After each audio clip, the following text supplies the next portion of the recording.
the fact that she said white privilege. That is the story. The story isn't that she got kicked out. It's that she tweeted out white privilege as though because Sophie Cunningham is white, somehow that's why she got kicked out. They go on to defend her, the story, the narrative that she's not a dirty player. She makes plays like this all the time.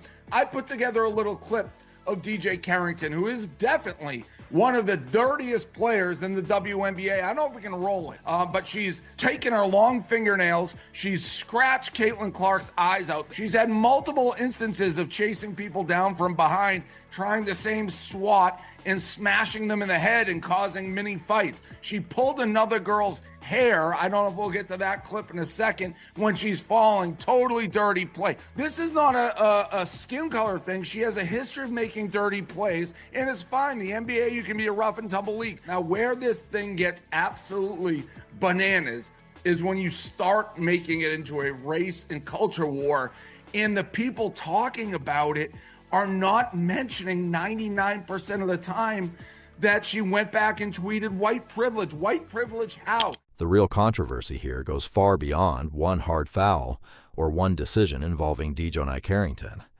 According to the argument being presented, the situation became much bigger when Carrington brought white privilege into the discussion. That changed the conversation from a basketball debate into a much broader argument about race, fairness, and how players are treated. The key point is that two different issues are being mixed together.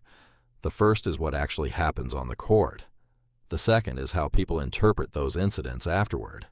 The speaker is arguing that if Carrington has a history of aggressive or questionable plays, those actions should be evaluated based on basketball standards, not primarily through the lens of race. And there is an important distinction here. Basketball is a physical sport. Hard fouls, aggressive defense, and intense competition are part of the game. So one physical play by itself doesn't automatically prove that a player is intentionally dirty. The more important question is whether there is a repeated pattern of unnecessary contact and whether the league applies its rules consistently when that pattern appears. That is why the examples mentioned in the interview matter to the speaker's argument.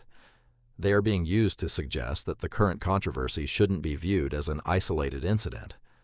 At the same time, those examples should still be judged individually rather than simply being treated as automatic proof of intent. This is where the debate becomes especially complicated. Once race enters the conversation, people can stop discussing the original basketball issue and start arguing about culture, privilege, and identity instead. Supporters may see the criticism as unfair or racially motivated, while critics may argue that race is being used to distract from the player's on-court behavior. Ultimately, the interview is asking viewers to separate the two questions. Was the basketball play appropriate, and was the league's response justified?